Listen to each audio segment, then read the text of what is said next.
Hot news today. Israel airstrikes target Iranian missile facilities. Trump calls for Tehran's unconditional surrender. Jerusalem/Washington/Dubai, June 18, Reuters. Thousands of people were fleeing Tehran and other major cities, Iranian media reported, as Iran and Israel launched new missile strikes at each other despite U.S. President Donald Trump calling for Tehran's unconditional surrender. The Israeli military said 2 barrages of Iranian missiles were launched toward Israel in the first 2 hours of Wednesday morning. Explosions were heard over Tel Aviv. Israel told residents in a southwestern area of Tehran to evacuate so its air force could strike Iranian military installations. Thousands of people were fleeing the capital and major cities, with heavy traffic congesting roads and some routes suspended, Iranian media reported. Iran's semi-official Mehr news agency reported clashes early on Wednesday between security forces and unidentified gunmen in the city of Ray, south of Tehran, adding the assailants may be linked to Israel and intended to carry out terrorist operations in densely populated areas of the capital. Iranian news websites said Israel was also attacking a university linked to Iran's Revolutionary Guards in the country's east, and the Khojar ballistic missile facility near Tehran, which was also targeted by Israeli airstrikes last October. An Israeli military official said 50 fighter jets struck around 20 targets in Tehran overnight, including sites producing raw materials, components, and manufacturing systems for missiles. The U.S. Office of the Director of National Intelligence says Iran is armed with the largest number of ballistic missiles in the Middle East. Iran has said its ballistic missiles are an important deterrent and retaliatory force against the U.S., Israel, and other potential regional targets. Trump warned on social media on Tuesday that U.S. patience was wearing thin. While he said there was no intention to kill Iran's leader Ayatollah Ali Khamenei for now, his comments suggested a more aggressive stance toward Iran as he weighs whether to deepen U.S. involvement. "We know exactly where the so-called supreme leader is hiding," he wrote on Truth Social. "We are not going to take him out, kill, at least not for now. Our patience is wearing thin." 3 minutes later Trump posted, "Unconditional surrender." Trump's sometimes contradictory and cryptic messaging about the conflict between close U.S. ally Israel and longtime foe Iran has deepened the uncertainty surrounding the crisis. His public comments have ranged from military threats to diplomatic overtures, not uncommon for a president known for an often erratic approach to foreign policy. A source familiar with internal discussions said Trump and his team are considering a number of options, including joining Israel on strikes against Iranian nuclear sites. A White House official said Trump spoke to Israeli Prime Minister Benjamin Netanyahu by phone on Tuesday.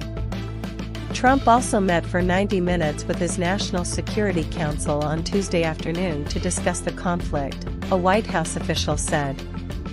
Details were not immediately available. The U.S. is deploying more fighter aircraft to the Middle East and extending the deployment of other warplanes, 3 U.S. officials told Reuters. The U.S. has so far only taken indirect actions in the current conflict with Iran, including helping to shoot down missiles fired toward Israel. A source with access to U.S. intelligence reports said Iran has moved some ballistic missile launchers, but it is difficult to determine if they were targeting U.S. forces or Israel. However, Britain's leader Keir Starmer, speaking at the Group of 7 Nations summit in Canada that Trump left early, said there was no indication the U.S. was about to enter the conflict. Regional influence weakens. Khamenei's main military and security advisors have been killed by Israeli strikes, hollowing out his inner circle and raising the risk of strategic errors, according to 5 people familiar with his decision-making process. The strikes, which constitute the most dangerous security breach targeting Iranian leaders since the 1979 Islamic Revolution, have prompted the country's cybersecurity command to ban officials from using communications devices and mobile phones, Fars news agency reported. Ever since Iran-backed Hamas attacked Israel on October 7, 2023, and triggered the Gaza war, Khamenei's regional influence has waned as Israel has pounded Iran's proxies, from Hamas in Gaza to Hezbollah in Lebanon, the Houthis in Yemen and militias in Iraq. Iran's close ally, Syria's autocratic leader Bashar al-Assad, has been ousted. Israel launched its air war, its largest ever on Iran, on Friday after saying it had concluded the Islamic Republic was on the verge of developing a nuclear weapon.